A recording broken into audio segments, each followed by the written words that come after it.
Hey, welcome to Overtime, where we take Sunday's message further. My name is Jeremy, and I'm your host. And this is a podcast where we just want to ask the questions that we think that you would ask as it relates to Sunday's message. And as we do so, we hope that it helps you grow in your life and your faith. With that being said, be sure to hit that subscribe button so you can stay up to date on all of the podcasts that are coming out. Not only that, hit the like button, because when you do so, it helps us help other people.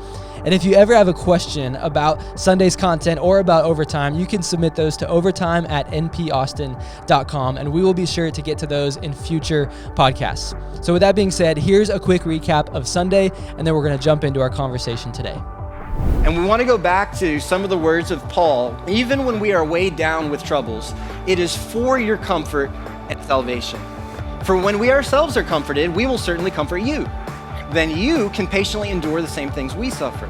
We are confident that as you share in our sufferings, you will also share in the comfort God gives us. I think you could say it's a little bit like this. We could call it the comfort cycle, and it's to choose discomfort.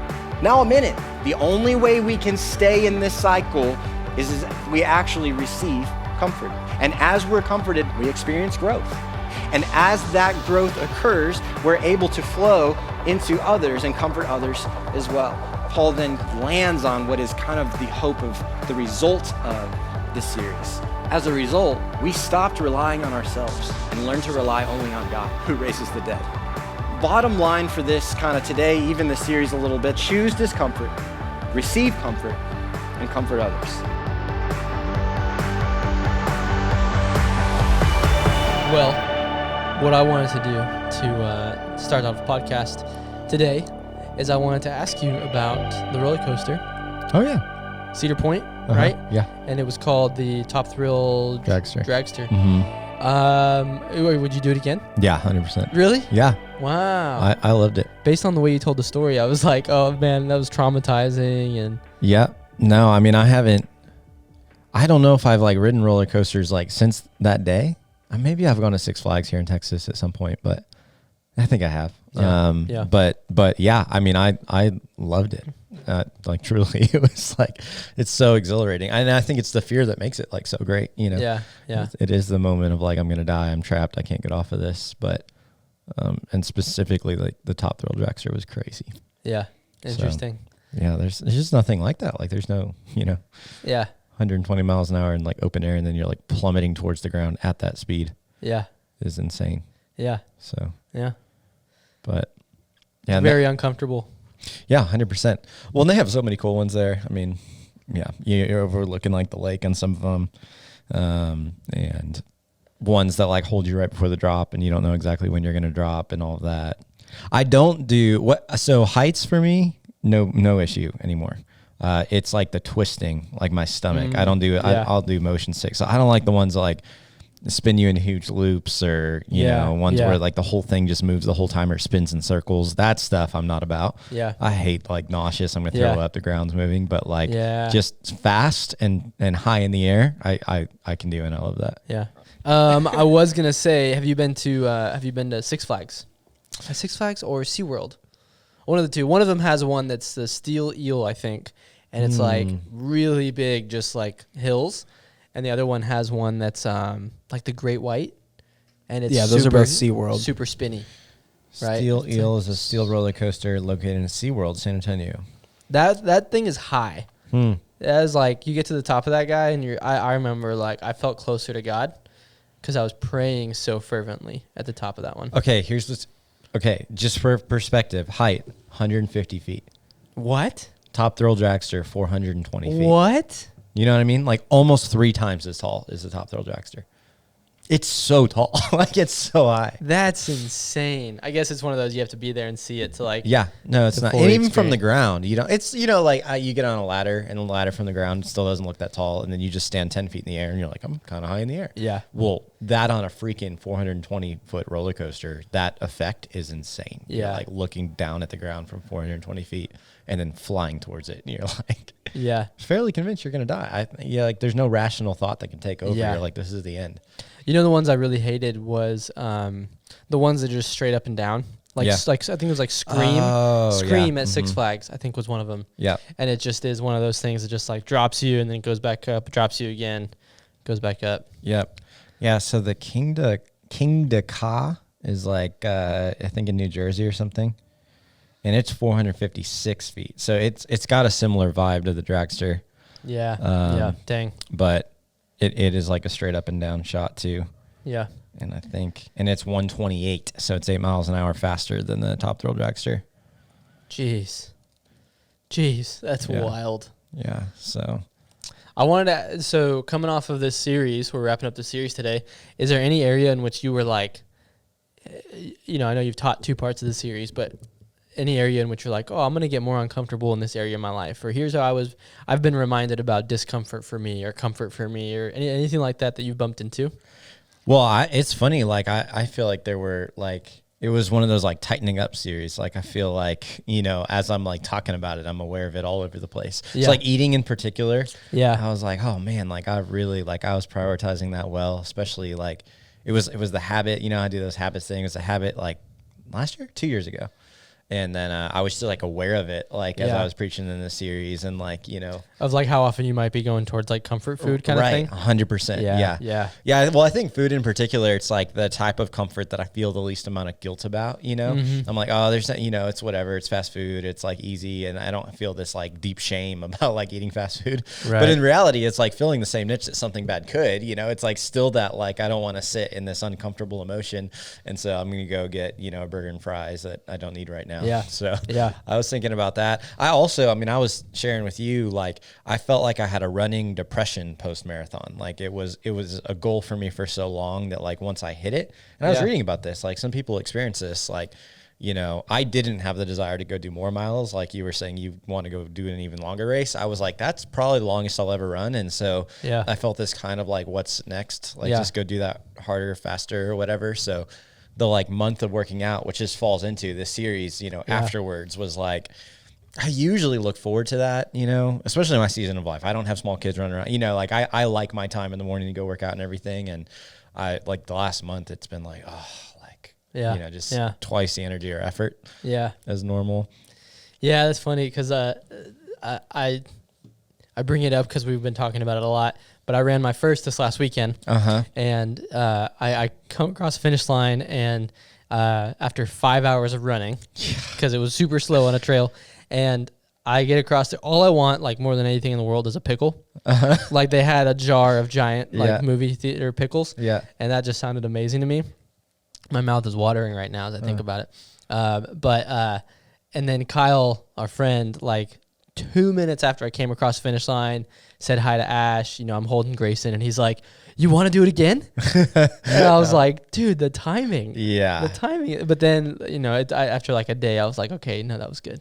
Yeah. But in the moment, I thought, I don't know if I do. Yeah. That was very hard. I do wonder, like, so you talk about miles 17 through 22 being hard and everything. Do you feel like heading up to that you go at like a comfortable pace in trail running? Like you're like, I recognize I'm taking in nature. I'm trying not to break an ankle. Like I'm, because I think the road race is interesting to where like my body was uncomfortable from the start, like as like mile 1, I'm going at like race pace, and I'm like, 3.5 hours of like just pain. Yeah. And I wonder, is the trail race, did you feel that as well? Or did it feel a little bit like, no, I was comfortable until I was like at the end and my body's really like burned 4,000 calories? Like, well, I think different wins. So like for me, the win of trail running is to like be out in nature, do something that's mentally good, emotionally good for me. There's a spiritual component. I feel connected to God and nature, and it's like good for me just like physically too. Yeah. And so I'm not going into it with, I want to get this time. I want to like, for me, finishing was the goal. Right. And so I was like,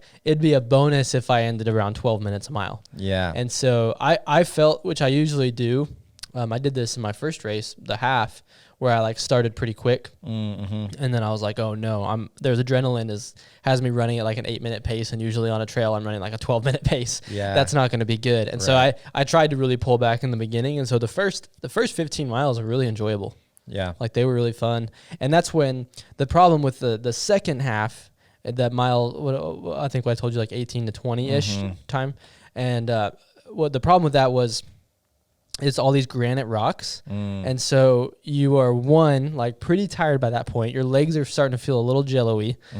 Your joints are starting to tighten up a little bit. And then to run up and down these granite mounds and like try not to trip and fall and roll an ankle and bust your knees. Like there's like one guy fell into cactus at one point. There's cactus all over the place. One of the other guys who was running with us, his leg was all bloodied up because he had fallen at one point. And so you're trying not to fall. And then you're also trying to keep track of the trail because you're just it's like enchanted rock. Like it's like you just need to like, there's a marker you have to keep, or you're all of a sudden you're lost and you don't know where you are. Right. So that was most uncomfortable because I was already so hosed by that point. Interesting. So, that makes sense. But the first chunk of it was enjoyable. It was when it got to that point in which I couldn't enjoy it anymore because it was painful. It was hard. Like there's a thrill to like running on a trail, jumping over rocks and roots and stuff. But then when you're like, my hips aren't operating the way they're supposed to. Am I about to just like not pick my foot up as much as I should, eat it on this rock? Like that's not as fun. I tripped a couple times, but I never ate it. Okay, that's good. That would be such a bummer way to like go out in that race too. Like I sprained an ankle and can't. When I heard about the guy with the cactus, I was like, apparently like he was with a bunch of guys and they all stopped and they were pulling pieces out of him because he like fell on top of it. And I just thought, that sounds terrible. There were no cacti in the woodlands. So whole different race experience. Totally different things. But no, I'm not taking off thinking about pace at all. I'm like, this is awesome. This is fun. That is interesting. I wonder what the different dynamics, because I mean, it's like I'm at the edge of like, how long can I'm going to go as painful as I can, sustain that pain for, that length of time. It's kind of like you're trying to find that like sweet spot in a road race, Well, there was a max elevation point in the race in which you can see like Lake Buchanan because it's out in Burnett, and you could see just miles and miles. And I stopped and like took a photo. Then in the middle of the race, right? Which you probably don't do on a road race when you're trying to like keep a specific time. Well, you said like the elevation being 10x. That was kind of crazy too. Like I gained 250 feet. Over 26 miles, and you gain 2,400 feet over that same distance. Those granite mounds, man. Those are terrible. That's insane. Anyways, we've talked way too much about running at this point. What it is. Well, we're going to get into some of the content, but and we're going to be wrapping up the series Comfort Zone, talking about how everything we ultimately desire is on the other side of discomfort. And you talked about the good side of comfort this past week, and I want to drill down on some of those things, how God comforts us and gives us the ability to comfort others. But first, we have an overtime announcement that we want to share with people who are regular listeners, watchers, and some updates coming to the overtime space. So I want to punt to you, and then I'll add in anything if it's helpful. Well, I think if, people who have been a part of Northpoint, probably for any length of time, really, has heard us on, some Sunday morning, some kind of moment, talk about our desire to figure out how it is that we connect with people outside of just Sunday, that it's not like a 1 hour a week in a seat experience, but how do we engage with people daily, where they're at, wherever they're at, felt needs, how do we equip people to take a step in their faith? And so one of the significant ways we're trying to learn how to figure out how to do that is through a lot of the digital resources that we make available. Overtime is one of those, and we have a lot of dreams, concepts, ideas of things we want to try, learn, experiment. Does this resonate with people? And as a result, overtime really was an experiment too. 100%. And we're 100 whatever episodes in now. I mean, it's super cool. And so what we're going to try to do and experiment for a season is we're going to move overtime to a once a series kind of recap. And so there's a couple reasons behind that. Some of it is to explore other avenues. I mean, this obviously just does take a time and an energy for content and to produce and so on.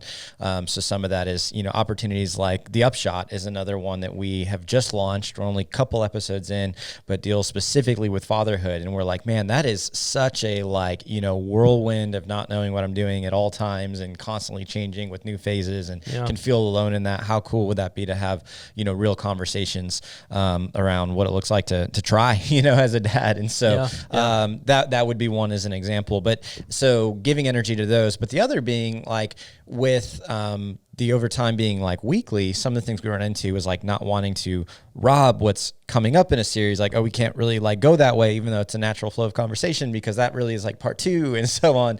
And so the idea of like, man, could we put into one, here's like the practical tools, here's the things that like it wasn't really right for a Sunday context, or we can have more nuanced conversation. Could we get all of our communicators together, that were a part of that series? Could we invite in more outside guests or experts to speak on a topic? And so we're just going to see and see, like, does that resonate? Does that help? Do we like that rhythm? Maybe they get a little bit longer even, on those, but they're like a once a month type, resource. Our hope is that maybe they're even a little more shareable in that context too, because it's more of I don't have to follow every single week, or if I missed one part, it's just more of this like recap of a topic or concept or an idea. Yeah. And really to your point, less is more. Like doing less, we get to kind of explore inviting other people into the conversation. And so, thinking about a series like Comfort Zone, like we could have been able to think about, who's the most uncomfortable person we know, invite them on the podcast to talk about comfort, and it is difficult to be able to keep up with those things week to week, in the rhythm of all the things going on here at Northpoint. So we're really excited for that. And so the next overtime episode is going to be towards the end of May. We're launching a series. Buck, our lead pastor, is back this week, which we're really excited about, called Bend, Don't Break. And so the end of overtime, or the end of that series, we are going to do an overtime podcast with myself and Buck, and then perhaps you and even Jen Mazzola, and maybe someone else, I don't know, and just have like the whole team together to talk about the concepts in that series. Yep, exactly. So it should be pretty fun. We're excited about where overtime's going, and excited about some of the other things we get to explore too. Yep. So to you regular watchers and listeners, though, thank you guys for tuning in and joining, and even sending in feedback, and letting us know you love it, and we would just, as always, love to know how you guys feel as we try to explore this over the summer, and let us know your thoughts on it. And if we really want to create this content that is helpful for you in your life and your faith, and so if it is accomplishing that, then that's our ultimate goal. So, but yeah, I want to switch gears really quickly. There's no quick fancy way to do this. Go back to Comfort Zone.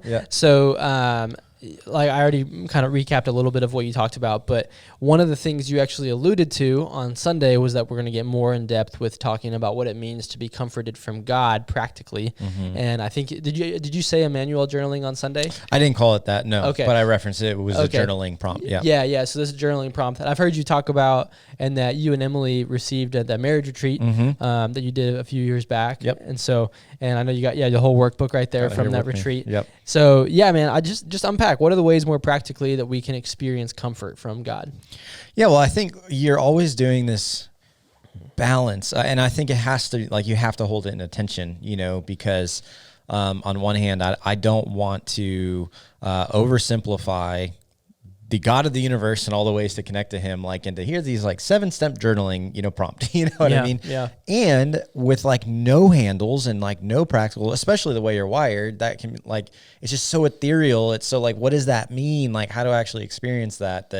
I'm like, man, if you're looking for a practical, or maybe that's the way you're wired is I need, specific steps. I think this could be really helpful to people that I've talked to have done something similar. Buck has done this before, is like a really powerful experience. And so, I felt like it might not be 100% of the audience on a Sunday. And so it felt like more appropriate for this. You could seek it out, or you could skip to our next question if you don't like it.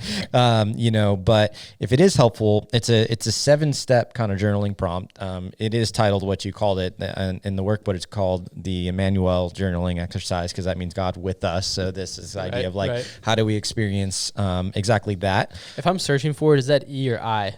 I've heard Emmanuel. It's Emmanuel. Yeah, cool. And so also there's a little copyright note on here, so I feel like I should probably just say it. We can put it in the footnotes or whatever. But it says it's for seeing our lives the way God does, from A Joyful Journey by Wilder King Lopnow and Lopnow 2015. I don't know. It seems like the same person. But anyways, I'm just throwing that in there. Okay. It's at the top of the journaling. I don't know how all the copyright laws work. I just want to make sure. Yeah. But so here's the 7 steps, and I'll kind of go through it this way. Step 1 is, I think even for context, you're picking a time and a place, you've got, whether it's physical paper, you like to write on an iPad, just something that minimizes distractions. And step 1 is gratitude. So write anything I appreciate, and then write God's response to my gratitude. So what this is kind of unique is you're trying to spend a little bit of time, and of course couldn't do this perfectly, but picture what God might be observing. Like you're almost getting outside of yourself to be like, okay, if God is here in the room, I'm going to picture like him seeing me, like looking at me, experiencing me. And just that little bit of a thought, like exercise, takes me outside of myself, creates some like empathy with myself, understanding, and also like doing the practical exercise of I'm not alone in here, right? So there's, the first kind of, with that step one, it says, Dear God, I'm thankful for. And then it actually leaves a space for the response to that. So it says like, dear child of mine, right? And so that's why it's kind of cool. We were doing this like sunrise overlooking like this kind of like pond at the Chick-fil-A retreat center. And I'm like, listing out some of the things. It's already been a really cool experience the first couple of days. God, I'm just, grateful to be here, grateful you've planned this, grateful for the connection, hope, joy, all that. And then the like, dear child of mine is like, you're welcome. You know what I mean? Like, it's like, it's a joy to like give you good gifts. Like, you're welcome. I love you. I'm here with you. I'm glad you came. It's like, there's that response of like, we don't really think about that. But, when we say like thankful, like we're thankful to him, he is like receiving that, and even just to think through that is cool. So after gratitude, step one is gratitude. Step two is I can see you. So it says right from God's perspective, what he observes in you right now, including your physical sensations. So things like, I can see you at your desk. Your breathing is shallow. Your shoulders are tight. I can see you smiling. I can see that you're chilled. I can see and it's this idea of, I can see your 1 foot on the ground, that as I'm like observing myself, again, it kind of creates that connection of like, he sees like the intimate little details, and he sees whether you're tired and you got bags under your eyes, or your coffee is there, or the room's a mess and you're stressed about that, or, whatever it might be. He sees you is step two. Step three is I can hear you. So right from God's perspective, what he hears you saying to yourself, you were wondering if I will speak to you and how you would ever know. You were discouraged and tired, or you woke up full of energy this morning. You're ready to take on the world. Your mind is buzzing. And so this is kind of like now, okay, like God can move from just like seeing to, it's a little bit more of like understanding. Like I'm listening, I hear your heart, your anxiety, some of your worries and so on. Because that is the fourth step. So the hearing goes to understanding. Step four is I understand how big this is for you. How does God see your dreams, blessings, upsets, and troubles? So what he might be saying is, I want you to know that I care about what matters to you. Your desire to honor me brings me great pleasure, or I understand how intimidated you feel. This situation feels all consuming, as if you were about to sink, right? I had written down this one. I was like, I think he understands that the pressure I feel and just trying to hear from him right now. Because I'm like, this is weird. Is that my head? Is that not my head? Was that like what I ate? Is that like, So I felt a pressure just by the exercise the first time I did it. Cause I'm like, I'm overthinking everything. And how do I know this is even working?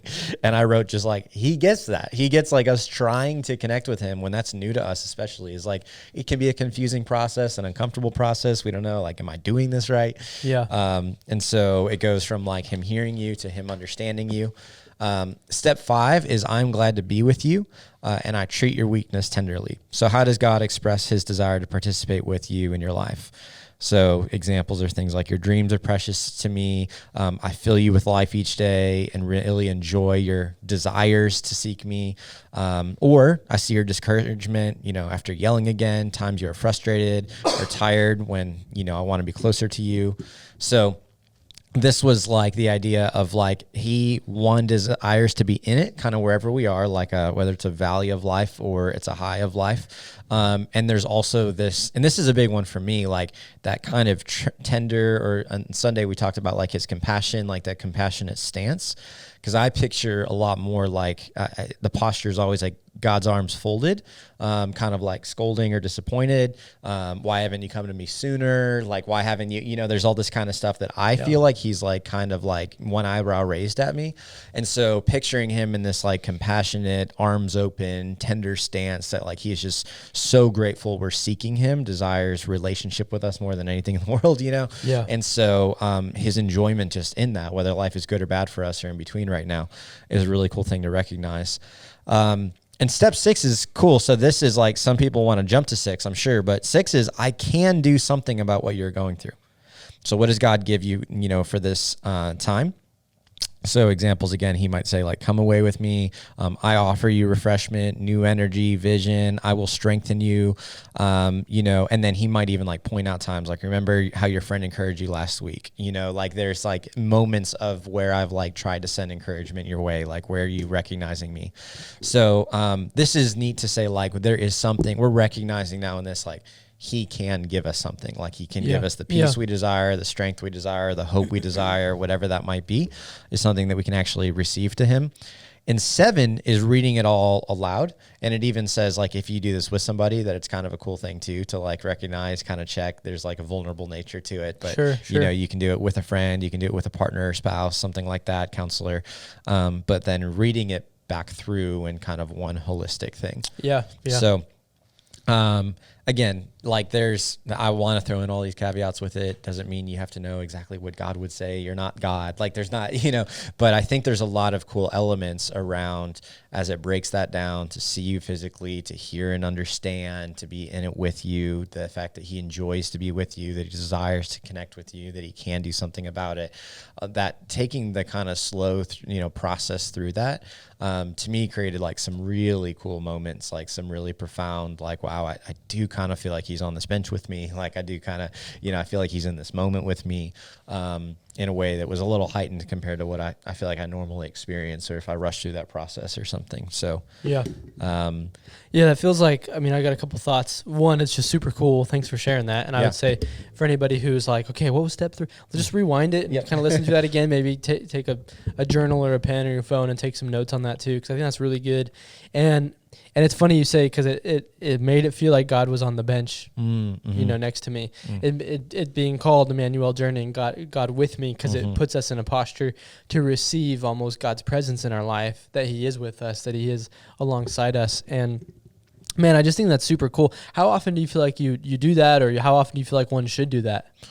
Because that's definitely a hard thing to do every single day, right? That feels like more of a occasion, like really getting away with God kind of scenario. Yeah, that's a really good question. I feel like, at a minimum, if you are struggling to connect, like, so I that works for me in relationships. Like, I feel like there's, relationships that are like, they're humming right now. I feel connected. I feel in rhythm with them. And then there's those people that like, either there's tension, or maybe like you haven't talked to them in a while and you're like, are they mad at me? Like there's that kind of thing. Like, did I do anything? So when you feel that disconnection, it's a really great space, Sure. I think if there's anything like big you're bringing to him too, that can be a kind of a cool way to start it. Like, man, I'm going to pray through this pretty significant thing. I'm going to pray through this career thing. I'm going to pray through this family thing. I'm going to pray through, should I get married? Should I date them? Should we start a family? Should we, whatever it is, like, and I really just want to recognize, like, he's in this with me. Could be some of those kind of like trigger moments. If you're wired in such a way that you could slow down and do that every morning, awesome. Like, you'll probably adapt it and do your own, maybe faster version of that. There's no reason why that couldn't be like a daily rhythm, I think that's pretty neat. I still have too much brokenness in my Enneagram 3-ness that, I power through things like that, like, too often. Sure. But even some of my like daily affirmations like go with that, because it's like kind of trying to pause and recognize, in each of those moments, that is what is true, that he is with me, like in a lot of those moments. So no, that makes sense. And I think, and I would just say to anybody who tries, it's probably going to be really uncomfortable and awkward the first time you do it. And I haven't done this before, and I'm very interested in doing it. But just, it sounds like it's going to be difficult to do. And you would kind of develop a little bit more of a grid for thinking about the way God is viewing you in your life and what's going on and that kind of thing. And it makes me think of the prayer that we've talked about from Sage before, but God, help me see you, help me see me as you see me. And this feels like one of those things that would really help that happen. Help us see ourselves the way God sees us way better. Because, how often do we project onto God the way we view ourselves without really looking at, based on Jesus, the cross, the story of the resurrection, how does God view us? And it'd be cool. I'd love to hear from maybe different personality type. I do know that like shame is so linked to like the Enneagram 3 personality, which is what I am. But for me, what I always notice and experience is like this shame volume is turned like so down. It's really weird. Like, I don't know exactly how to express it, but I just, the like less consciously aware I am of God's presence, the more I I think it's almost like the word annoyed. Like I don't know that I picture God as mad at me today, but I do think like there's this constant like you should be doing better. Like is more of the like subtlety that I feel. Sure. And when I slow down and do this, it's like it is weird the warmth, the like patience he has with me, the more I know like I am not big enough to like for him to be like, oh, my universe's plans are like disrupted by your lack of faithfulness. Like, I'm like, it's not how he's like viewing me, he's like, come to me. Like, and there's something there's like that. I like that they use the word tender. I mean, we don't use that probably like often in our day-to-day language, but there is like a softness and approachability to him that for me is what's like turned up when I do that. So I don't know if that's everybody, like, or if that's a little bit specific to my wiring or, church background or what, but that's like what pretty regularly happens for me when I do it. Yeah, for sure. Well, it's funny, going on to the next question, because I think so often these kind of things are so difficult because we aren't naturally inclined to kind of open our hands and allow God to comfort us with the things that are going on in our life. Our natural inclination is to move towards other things that feel like more quick fixes or give us the dopamine hit right away or, that kind of stuff. And so, in what ways do you think we miss opportunities to be comforted by God? So kind of the opposite of the Emmanuel journaling. Yeah. Well, I mean, when I first saw the way this question was worded, I was like, dang, I think it's dramatic. I mean, I think it's like constant that we're missing opportunities, like I don't know how it'll work when we get to heaven someday and how we see our lives, but I think we'll have this like crazy moment of awareness that he was like in everything. And we just coasted so often, missed so many opportunities to connect with him, to recognize that he was with us, took for granted like strength that he had just lent us that we didn't even, it's just his common grace and we just didn't even give any credit to it or, credence to it. Like on like a practical, I think the obvious things like when we are just over busy, overworked, overscheduled, I think we're like tired at the ends of ourselves and stuff. If we go to any number of the numbing mechanisms that we listed, throughout this week that, we go to, and it's hard to hold space for all those. I'm not like saying like cancel your Netflix subscription, delete your TikTok, don't ever pick up, a drink. Like I don't, it's a tough, like to hold these things in balance.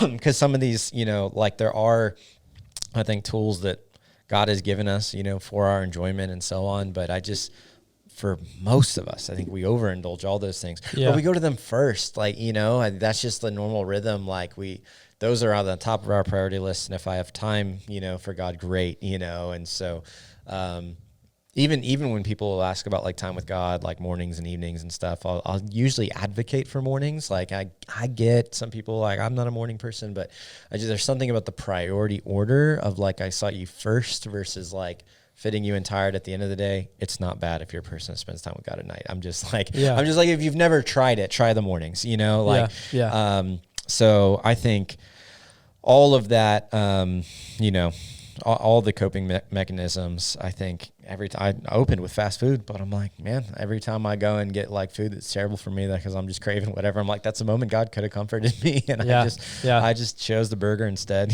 But I think it's, I think it's daily and it's heightened in moments of overwhelm, tension, stress, and the moments when we choose to kind of assuage our own comforts on our own. All times he could have met us. Well, for me experientially, I think I so resonate with that, like how often I'm missing opportunities to invite God in to, and I'm not necessarily thinking always in lanes of like, God, I need you to comfort me right now. But I am thinking in the lane of like inviting God into whatever's going on in the present moment in my life. And one of the things that I feel like just in the last year has been a change for me is allowing myself a little bit more opportunity to see God in each of the things that are happening throughout my day. And so one of the things that's led to this for me, I don't know why this happened. I think at some point I just had so many things on the calendar that I was like, I feel so overwhelmed. God, I need to like pray with my calendar open because I don't know what else to do. And that, I think that became a little bit of a rhythm for me, where I go, like, sometimes I'll just open my calendar and look at the meetings, look at what's going on in the day. And then as I pray, just invite God into each one of those things. That's cool. And so it's, invite him to leadership team, invite him in the podcast, invite, you and I are meeting later, and God can just invite you into all these things and all these areas. And also what I often find is it allows me to view those things differently. Like, I'll have a meeting I'm nervous about, or I have to have a hard conversation, or it's a new person or something. And the weight of those things just becomes so much less. Yeah. A lot. And that's literally like the comfort of God's presence in my life, and so I love, it's both convicting and encouraging and inspiring to think about how often we miss opportunities to be comforted by God. So I want to end with one more. We talk about Jesus a lot at Northpoint, because our whole mission is to inspire people to follow him. And I think Jesus adds another layer to God's comfort in our lives. And so how would you view that? There's kind of this extra piece of content that, didn't really have time for on Sunday, but I think it's really important, even just theologically speaking. And so how would you say Jesus adds another layer to God's comfort for us in our life? Yeah, well, I mean, it's actually like, it's the foundation of, God's comfort to us, because I think about kind of like God in not to get all like a theological teaching moment, but it's just like he in his holiness is like unapproachable, and so when you look at the Old Testament, the reason for animal sacrifice was like, I need to be covered like before I can even approach. And so now it's got to be this priest that is the one who's making the sacrifice. And God had a much more, he wasn't, but like, it was like the understanding of him was more distant. And there was a good reverence to that, like a good awe of that. Like, there's good things of that, but like the approachability of like God comforting me in my like day to day, that he could understand my individual nuanced anxieties, fears, and pains. Like, all of that was, really like turned up, or even you could say like turned on, like with Jesus. Like it was him coming, God as a man, which was like a total blasphemy to the Jewish faith, to even walk in our shoes, to put on flesh, and to experience the human experience. And now God is saying like, I've come to you. I'm a personal God and can connect individually with you. And we can go to him because Jesus covers us. And that means now, like, I have that personal access to God. That's even kind of why I phrased it today, or on Sunday, like there's a subtlety to that, but I'm like, when you've placed your trust in Christ, that is like the exchange that's happening, is like, now there's a peace and accessibility to God because I can approach him because of what Jesus has done for me. So I think like Hebrews describes this best.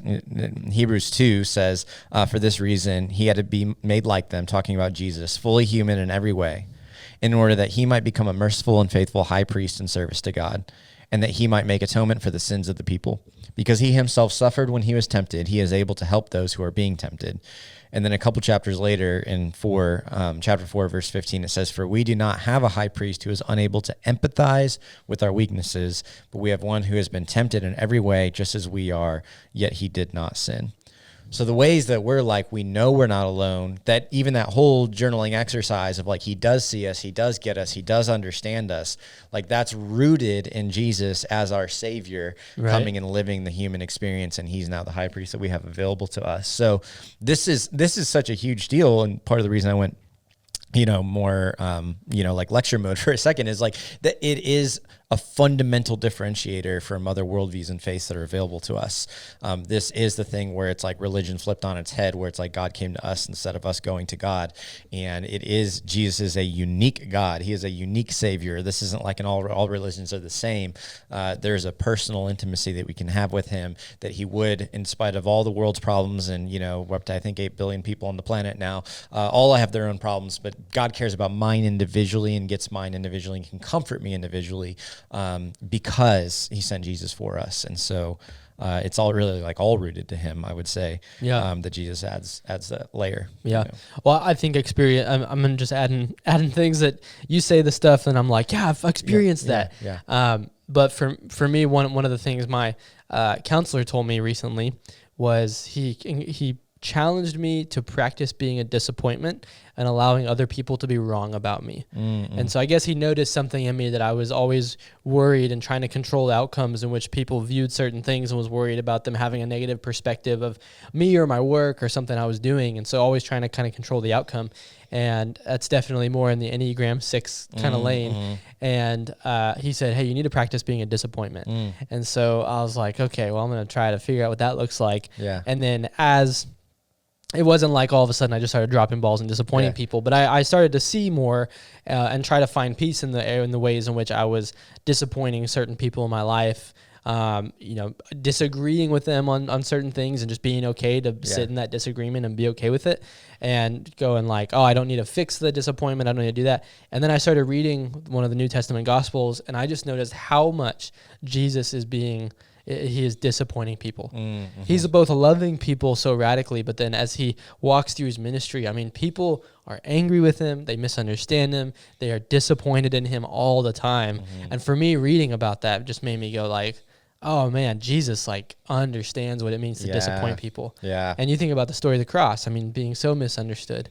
And so for me, it was where that like, Jesus being able to empathize and God being able to understand just created a new layer for me personally, So, man, I thought that was really good. I think all of these are just so helpful for us as we frame what it looks like to be comforted by God. And I'm just grateful if anybody has, taken steps to get uncomfortable in the last few weeks, then I would just want to encourage you to continue to push through, continue to have courage. One of the prayers that we say here a lot is give us wisdom to know what is right and the courage to do it even when it's difficult, because we know that getting uncomfortable and doing what's wise is often difficult and uncomfortable. And so, I would just encourage you to take courage and to continue to push through those areas, because I do believe God has something better for you on the other side. And so we will be starting a brand new series this week, Bend, Don't Break, with our lead pastor, Buck. May, for a lot of us, can feel like a time in which we are about to snap. Some of us do snap. Some of us do break, but that's okay. But we're talking about being a people who bend but don't break, and what that means. And so I'm excited for Buck to be back. I know he's really excited about this content and the series. And then we are also just pumped to be able to get around this table again in a couple of weeks after the series is done and have a really in-depth conversation about some of the things that came out of the series. So again, we will not see you next week for Overtime. We'll see you Sunday live, online, on demand, all those things. And then we will see you for Overtime at the end of this upcoming series. Thanks, y'all.